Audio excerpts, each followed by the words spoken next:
So, let's get straight into it then. First question for the panelists. Outline the different financing models, their benefits and challenges. Who wants to take this first? Me? I guess I'm the lucky contestant. So real quick, as a show of hands, who here knows about energy performance contracting?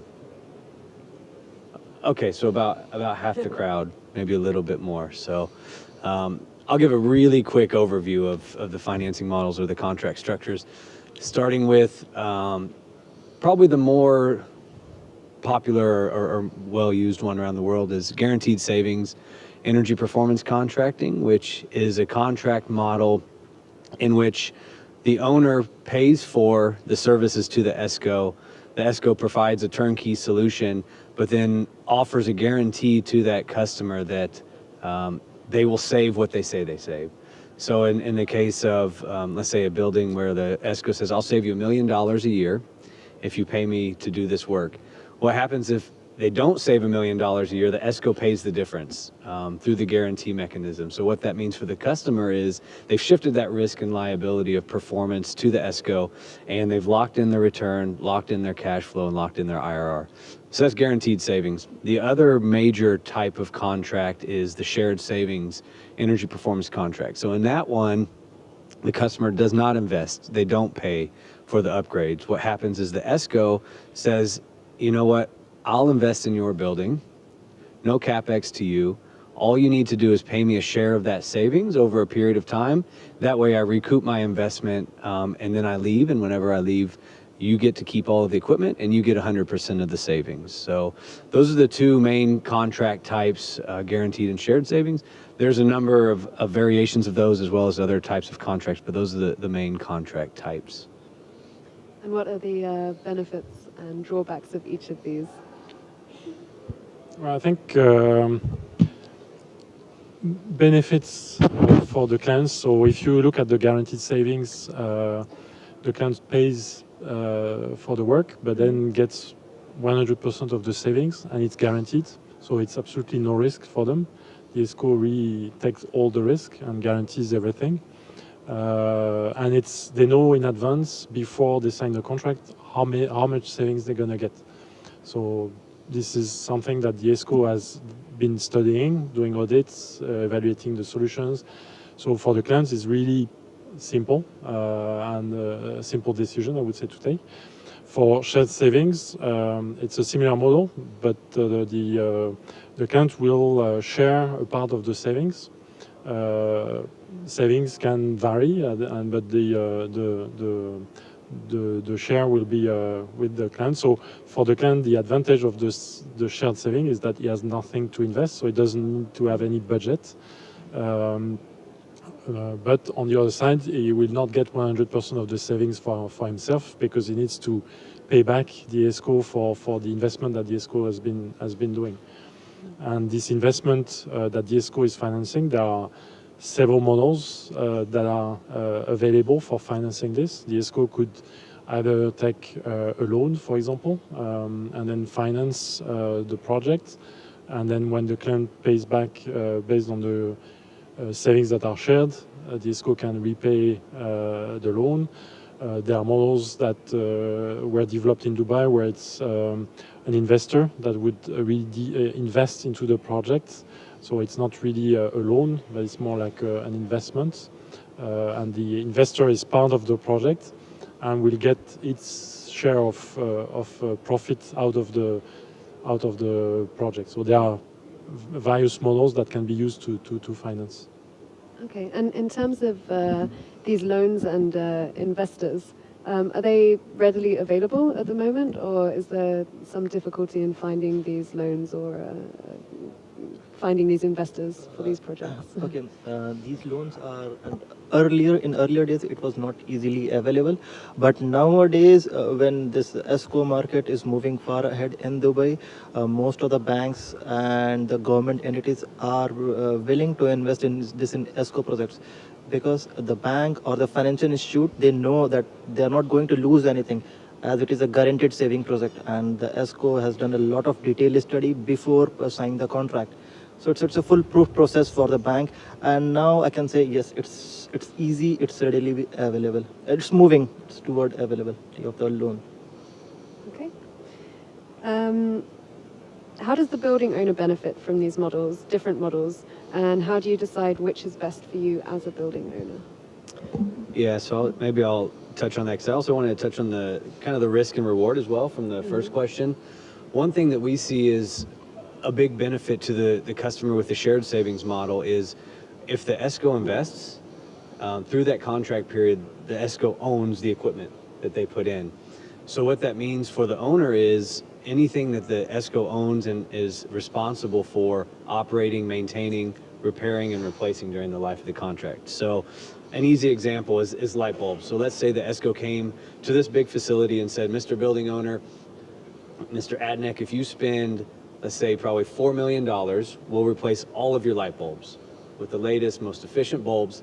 We'll cut your lighting energy by 70%, so you're going to save 70% on your lighting. But if that's an 8-year contract, the Esco owns those light bulbs, operates and maintains those light bulbs for 8 years. So what that means to the owner is never in that 8-year period do they have to change a light bulb. If a light bulb flickers, it's the Esco that has to go out there, pay for the bulb, replace the bulb at their cost. So all of a sudden, lights are they don't have to think about it at all. So I think one of a big benefit to the customer in general is when you shift that scope, that risk, that responsibility away from them to the provider, Esco or otherwise, they can focus on their core business, right? Because if I'm Adnek, I'm in the business of putting on great events. I'm not in the business of changing light bulbs, right? So all of a sudden now you have a partner who's invested in your building, not necessarily as a vendor, but as a aligned interest partnership to where they focus on the things that they know, which is lights and HVAC and water. So that gives the customer the ability to focus on their core business. So we see this a lot with hotels, the big hotel providers. If you're a 5-star hotel on the beach, you don't really care about pumps, right? You care about being a hotel company and providing a good guest experience. Yet they have huge engineering teams and they have this huge risk, liability, and job of keeping the pumps running, keeping the AC on, keeping the lights, fixing, water leaks. So what we always say is, let us do that. You focus on your core business. So that's what we see is some of the big, benefits to the customer. And then on the shared savings model, to have a single source turnkey expert that basically can do it all, manage all the subcontractors with no capital. So if you look at the numbers from a financial standpoint, if purely from the customer's eyes, you pay nothing, right? No money down, but then within 3 to 6 months, you start getting money, savings, with no investment. So for all the finance experts in the room, calculate the IRR on that, right? No CapEx, but you get money. It's infinity because there's no investment. It's free money, literally. And not only that, you get free, or you end up paying for it through the length of the contract, but you get brand new equipment that's going to last longer. Your building gets upgraded, and you get that engineering support through the life of the contract. Yeah, you also reduce your maintenance costs because all the equipment usually you need cost a lot in terms of maintenance. So when you replace with new equipments, you also really reduce the maintenance costs. So I think there are a lot of benefits for the clients. And also on top of what you have spoke, actually these products are increasing the comfort level. Comfort level inside the facility. I can give you a live example. Our Diva power plant, earlier before light replacement there was a low lux, uneven, bright and dark spot, but now you can imagine like there is a big increase in the comfort level, standardization in the lux level. Similarly for other products where the client is replacing the chillers or making the automation system, so they're making the comfort level on a higher side instead of paying nothing, zero. And also like when in the shared saving model, Esco invest, they took the saving for suppose for 5, 6, 7 years. After they are out, and the life of the equipment will last for 10 to 12, 15 years. So after the Esco went out, you have a pure 100% saving at zero investment. That's the biggest advantage of this Esco projects for both the model guaranteed saving and the shared saving models. So it's all sounding a little bit too good to be true. Yeah, Yes. I think that's the issue. So how does the customer pay? What is the method of payment? How does the Esco benefit in this agreement? Maybe I can talk about shared savings because that's the business we're in, is the finance model. It is too good to be true. Actually, I think it's psychologically, for most customers, building owners and operators in this part of the world, I think that's the first thing they think. What's the catch? What don't I know? How are you making money? A lot of our customers say, how do you make money? Are you making money? Because they want to make sure that we're actually making money and we're going to stay to support them and save and do what we say. So in all of these projects, and I know the other two panelists will probably have a lot of good insight on this as well, but we get paid in a shared savings from the savings. So when we reduce a customer's bill by that, let's say $1 million a year, we bill them for a fraction of that, so maybe 50%. So whenever we prove the savings over time, what we do is then we'll say, okay, as per our contract, we get 50% of that. Here's your invoice for 50% of that savings. So what that means is, again, back to the financial aspect, is they've had that cash in their hand that whole time.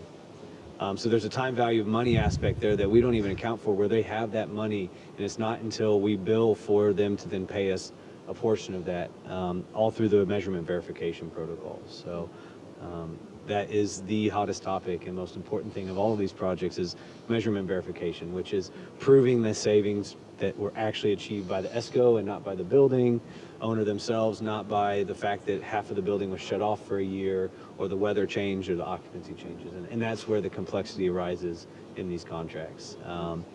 And with the shared savings in particular, it's very risky from the financier standpoint, because imagine we signed a contract today for this facility. What we would then do is spend about 3 months doing detailed engineering, measurements, auditing, energy modeling, design, specification, and then we would start to implement. And that's about a 3 to 4 month process. So we'd procure, install, commission, then we would operate for 3 months, and then we would wait 30 days, get the bill, and then invoice them. So from today, the day we signed the contract and invested that $10 million, we wouldn't even invoice for a year. And if they don't trust that we saved, we don't get paid. And that's where the M&V starts to become important. And that's the shared savings model. Like I said, there's a particular differences in guaranteed savings, how the ESCOs get paid. Yeah, I think the M&V is really a critical element, and a lot of there's a lot of misunderstanding initially, because people think, oh, okay, I'm going to save 30% on my electricity bill. You tell them, no, it's not exactly true. If the conditions don't change, yes, you will save 30% on your electricity bill, but the condition change. So the weather is different from one year to another, from one season to another. So obviously the weather will influence the consumption of the air conditioning system. So you have to correct according to the weather. In a building, the occupation, number of people that are inside the building, they influence also the consumption. So a lot of those parameters need to be taken into consideration. And that's the job of the ESCO, to make sure that there is all these formulas that are defined upfront, agreed with the client, so that there is an agreement on how we will share the savings, how the savings are measured, and how we will share them. And that's where there is a little bit of complexity. And that's when people think, oh, it's too good to be true. Yeah, but there is also a complexity behind that we need to go through, explain to the clients, and it takes a little bit of time for them to understand the whole process. And that's critical, because in shared savings contract, the client has to share the savings. And that's where, they may have difficulties to give the money, because if they're not convinced that the savings are there, you may end up with a lot of discussions with the clients. Yes, I completely agree. M&V is a very critical part, and if the client didn't understand what is there in the M&V plan, obviously there is going to have a dispute in the later half of the project after implementation. But the good part of the M&V is that if you explain the client how you're going to measure and verify the savings, and if you understand concessions. This invitation is extended to all AESW attendees. All halls except 11 and 9. Okay.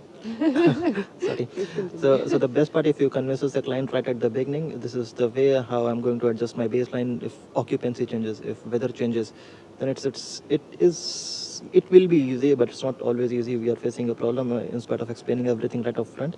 Obviously, I can say the shared saving is slightly it's more riskier than the guaranteed saving model, but shared saving is always it's attractive where client didn't have to put anything upfront from the pocket.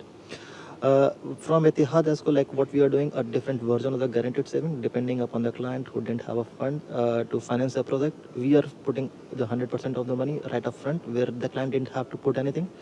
But the client, after the construction, they have to repay a fixed amount of money every quarter in order to recover the investment what the Esco has done. So this here, the client is like fixed and locked. He has to pay that amount.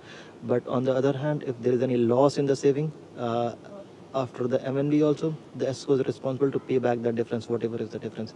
So these are the like different way how we can repay back. So there seems to be a fair bit of risk associated on the side of the Esco. Yes. How do you protect yourself from these risks? There must be some mechanism. Yeah, I think one of the big risks that the ESCO is taking also is those contracts are signed for the long term. Mm-hmm. So usually like 5 years, 7 years. So will the client be still there in 5 years, 7 years? So there's an assessment also from the ESCO on the client, making sure that the client is financially viable, is going to stay there. And you have to also make sure that the buildings are not going to change during that period dramatically. Okay, you can build an extension, you can do some small changes, but if suddenly the client says, "Oh, I'm going to demolish the buildings or I'm going to move somewhere else," that's for the ESCO, it creates a lot of potential issues. So there is a lot of assessment at the beginning, also from the ESCO side on the who is the client, is the client credible, is the client financially viable. So I think with certain clients that if you work, for example, on government buildings where a school is a school and the school is going to be there in 10 years' time, or university will still be there in 10 years' time, it's fine. When you're talking about commercial clients, offices, well, the offices will still be there in 10 years' time. Maybe it's going to be too small for the client. You will need to move somewhere else. So there are a lot of things that needs to be looked at. So in terms of the risks on the building themselves going into the future. I don't know, Charles, how you do it at Taka, but I think a hotel is probably going to stay a hotel for a few years at least. Yeah, it's the age-old question.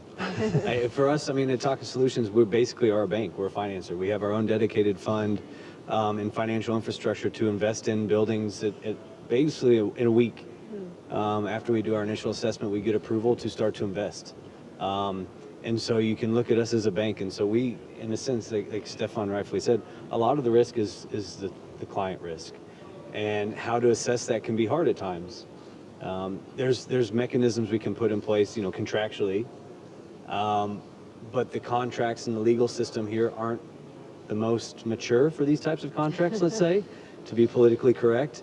So the contract, at least in the customer's eyes at times, might not solve those risk mitigation issues like they would maybe in more developed markets like the US or Europe. There's more kind of practical issues. We can go and get receivables insurance for the project from an insurance company, but that basically doesn't exist here, so it would drive up the cost immensely. And then there's technical aspects. So for us, we leverage technology to its core throughout our own internal processes and then also into the buildings that we put in. So for us, we always make a calibrated IES baseline model for all of our projects, and we use that to become the source of information through the life of the project, whether it's the analysis phase for our EEM calculations or in operations as we start to feed real-time BMS data to the cloud and use that energy model in real time. And then practically, as a shared savings investment, those assets are ours. If we put in a chiller, we own it. The problem is the legal structure in this country is 90% of ownership is location. meaning that if our chiller that I bought is in the basement of that building, in the law's eyes, that's the owner's because it's in his building. Even though we own it, we have the title, we have a contract to back it up. So if there's an issue, we can technically walk in and take all our stuff out. Practically, that doesn't happen. So then we look at ways we can use technology to be able to plan accordingly in those situations, let's say, which makes it very unique how we approach the technology because of our situation, which is relatively unique around the world. We found how we do that. So, but it's very risky. And Pradeep, I mean, the role of Etihad Esco, I guess, is to kind of facilitate the Escos and facilitate this retrofitting market. Yes. So what are Etihad Esco doing to kind of mitigate the risks and help to manage those risks for Escos? Okay, and as Etihad Esco, what we are doing exactly the same what Charles explained. We'll use, first of all, we look at the technical proposal, the kind of a technology the Esco is proposing, the M&D plan, what kind of detailed analysis Esco has done on the site. That makes their technical proposal robust. And on the second hand, we look at the contract part. We try to create a balance between the client and the Esco. So this is how we protect ourselves and our Escos. Okay. So a bit of a broad question for each of you. But in terms of the most attractive client or the most attractive project or model that you could have for your company, what would that be?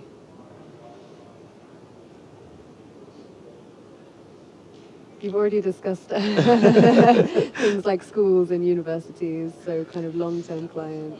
Obviously, things where you know that the client's going to be there for long term. It's a lot safer for ESCO. So all government type clients usually are safer. And after that, it depends also because in terms of savings. So obviously, when you can do huge savings, the products are a lot more interesting than when the products just generate small savings, because then it's a lot of efforts for not a lot of returns, I would say. So it's really assessments of sectors where you can do this. So I think each ESCO, each organization has its own ways of, or its own sectors that is focusing on. But that's, yeah, I think there are huge parts also of the market, and as NG we'll be focusing a lot on the industrial energy efficiency, which is something really untapped today in the region, and where a lot of savings can be made. But those clients require also are specific. They require very short paybacks, short-term returns. Sometimes you have clients that don't. If the things are more than 6 months payback, they don't do it. So yeah, each client has its own criteria. So you need to find the right ones. You are all invited to the dialogue hall to join the remaining conference sessions. Please, this invitation is extended to all AESW attendees. All halls except hall 11 and hall 9. So building type, customer type, and then kind of a technology and risk profile. I don't know if I can tell you all of our secrets, but it's similar to what Stephane said. Building's one that can save, obviously. I think there's a lot of issues when you get into projects that have very thin savings, 5 or 6%, because then a little difference in weather or occupancy or operation throughout the year can basically mask that savings to zero. Even if it is attributed to the ESCO through MMV, the customer will see their bills didn't change. So then disputes start. So yeah, definitely one where for us, we want deep retrofits. And that's one of the reasons we have our partners and we offer the shared savings is we want to make as big of impact as possible. And we don't want customers' budgets to stand in the way of that. So we target 30 to 40% savings per project. So that little 4 or 5% variation year on year, it doesn't make a big impact to the customer. So yeah, definitely big savings. Yeah, the longer term vision of a customer. So I think most of it boils down to the customer, their motivation, their education, their willingness. If they understand the value we bring, then they're going to be a good customer, and that's a good target building. Because for us, we work across most building types It could be a school, residential, office, hospital. We don't really care per se. We don't do the big industrial stuff as much, just because of the experience that we have. So those two aspects, and then you kind of asked kind of the structure. I think there's the typical guaranteed and shared savings models, which are good and can be kind of, dial the knobs from a risk standpoint to make them a little more attractive.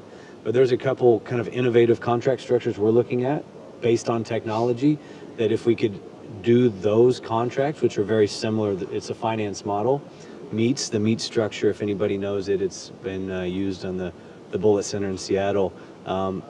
That contract structure we think is the best for everybody and would be easier to understand in customers' eyes.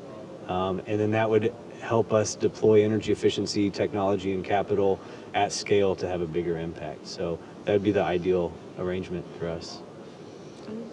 As a Etihad, currently we are focusing on all the government entities, as explained by by Stephane and Charles, that they are the most safest one and they are going to exist for next 10 to 15 years over here.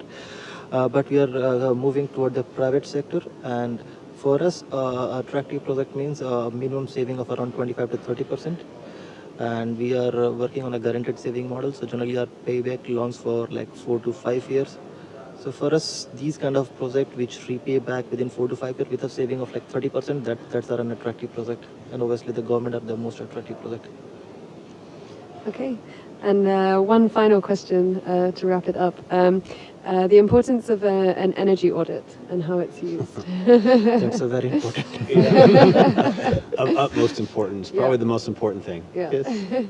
And who should be responsible for this audit? Would it be yourselves or? I think the client can ask anybody to do an audit, just to check the potential of its building. But then if he's convinced and wants to use an Esco to do the work, the Esco will anyway do the audit because the Esco needs to make its own assessment. The Esco will never take an audit of someone saying, okay, I trust this audit and I'm going to do the project. No, because the Esco is taking a lot of responsibilities, a lot of risks. So the Esco will do its audit anyway as part of the project. So usually it's good to ask the Escos to start the process directly. Otherwise, you do an audit and then you redo an audit after that with the Esco. I think the first audit can be done just to check that, yes, there is a potential, but I would say clients should not spend too much money on their audits because it's a little bit a waste of money, except if they decide themselves to do the work based on the result of the audit. But they will not get the guarantees, they will not get the financing, they will not get all the benefits that they get from an Esco. I think, that's what I would say about audits, but they are critical for sure. Yes, audit is like one of the most critical part of an Esco project. Esco project can't start without an audit. As Etihad, we also do a pre-audit and we call it as a feasibility study, and we keep that cost minimal to the client. And then obviously when we feel it's feasible and it's a feasible Esco project, the Esco comes and they do a detailed audit. So that's the way how the Esco proceed. Without audit, no one can go and work for either a guaranteed or a shared saving. Yeah, similar, I guess, share the same. It's hard, it'd be hard for us to invest in somebody else's word. Yes. So we always need to do our own audit, even if the customer had paid someone and done one and handed it to us, mainly because of our process and the way we use technology. Like I mentioned earlier, we need to basically build our own calibrated energy model every time, so that we can then feed that into our cloud infrastructure and start to look at our artificial intelligence monitoring and some of the predictive analytics that we have to have as part of our process to deliver a full comprehensive 10-year project anyway. So there's one company we would trust blindly with their audit and then implement. And yeah, I think also one thing I want to say, there is no free audit. You know, a lot of companies say, oh, I can get a free audit. They offered me a free audit. When people offer a free audit, they have an hidden agenda behind. They're trying to sell you a product, or they're trying to sell you something behind and use the audit as the excuse to sell their things. So sometimes, clients need to be very careful when they are being offered a free audit. Mm-hmm. Yes, 100% agree. Free audit means like something fish is behind that. Either it will be their product or their solution. However, the Esco audit is never free because they are investing their time and they are doing not just audit just for the sake of audit. They are doing a detailed analysis where they can put their money on the table. Okay. So people should basically just come to you guys if they want the energy audit Yeah. associated with the retrofit. Yes. Okay, perfect. Well, I think we've got a few minutes left, so we can open the floor if anyone has any questions. No questions. Okay, we've got one. I can say one thing real quick about the audits as well. Okay. Because we have the fund and we invest, what we found is we have a lot of equipment suppliers, partners, collaborators, and even competitors that come to us with projects because their customers want financing and they haven't been able to find it. And so they come and say, here's the audit, here's the project, can you finance it for us? And then, so what we do is, again, we still need to do our audit, but maybe not as deep of an audit because they have one, and depending on who it is, we can trust what they have. Just to validate it. And so, yeah, we basically do an audit of an audit, build our energy model so that we have that data, add any other measures, and then finance it on their behalf, and then pay the Esco or the contractor or supplier for their services. So it's kind of a light audit of an audit. Yep. Okay. That will make So- your process foolproof if you do an audit of an audit. Hopefully. Yes. So if the client would like to float a tender, for example, for getting a competitive bids, it depends on the, as you just mentioned, that every company depends and relies on their own audit. So how comes a client will be able to make like a common or standard specification or in order to float a tender and then to evaluate later? So it's more like one-to-one discussions. And I assume that all the projects that you got already, it's based on a one-to-one discussion with the client, not through a competitive bid. Thank you. I think, no, you should do a competitive bidding to select your Esco, but what you need to look at is not, in fact, you need to look at the result that you want to obtain. So what you will compare is how much savings they are proposing to you with what's the investment that they require. It's totally different than a regular bidding where you define exactly what you want and then you go to the market, ask for prices and then compare on prices. Bidding, competitive bidding for Escos is a totally different model. How much you will get as a saving, how much is going to cost you, and then when you get the best out of the competitive bidding, then you can enter into some of the technical details, adjust some of the things you like, you don't like. But you're right, there will be nothing that you can compare technically because each Esco will come with different solution, and that's where you get the best in terms of savings. If you let the Escos innovate, bring you solutions that you've never thought about, you'll get something usually very interesting in terms of results. So it's really looking at the result that you want to obtain. Yeah, I couldn't agree more. I mean, procuring these types of contracts and projects is very different than what most companies' procurement departments are geared up for. And it's actually one of the big challenges we have is we aren't selling you a good that you pay dollars and you get this. You're actually paying for performance. And so it boils down to what's the actual value you get from the various Escos. And the Escos need to be able to customize their offering. And it's hard to compare apples to apples, to be honest, because it's not just about how fast they can do it or the savings or the cost. It's what's the total lifetime value to the owner or the customer, because remember, they're getting new equipment, so the life cycle cost of their equipment and their maintenance changes for each offer, as well as if you start to integrate all the financing options as well. But yeah, it's not easy. Whenever we get asked, we've done competitive bids, and obviously I think you're going to mention how Etihad works. There are competitive bids, but what we always tell customers when we hear them talk about this at the very beginning is you need to go and do an RFP for either a financed comprehensive solution and then shortlist the bidders for that, or guaranteed savings, or shortlist auditors and then go down those paths. And those are very different. You can't go and want to do an audit and have all the audits done, but then ask the Esco to finance or do a guaranteed savings. So it is a very different procurement process. Exactly, and from Etihad Esco point of view, all the products of Etihad Esco are done through competitive biddings, and you can't compare this Esco project to a normal bidding where we have a fixed kind of a specification, because like if you invite different Escos to your facility, obviously they're going to propose different solutions.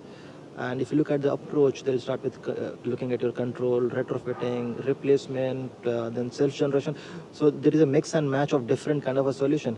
So if you didn't go for a competitive building, you will be landing like simply like equipment replacement, putting solar PV. You won't be getting a real solution which will repay back it's in a very short payback. So competitive bidding basically makes the Exco project more attractive. Okay. I think that's all we have time for today. But hopefully that's debunked some of the myths of retrofitting and proven that there is a reputable and established finance model. And we should encourage more of it, considering how many existing buildings we have in the UAE. And our energy efficiency targets. So thank you very much to all of my panel members, and thank you for listening.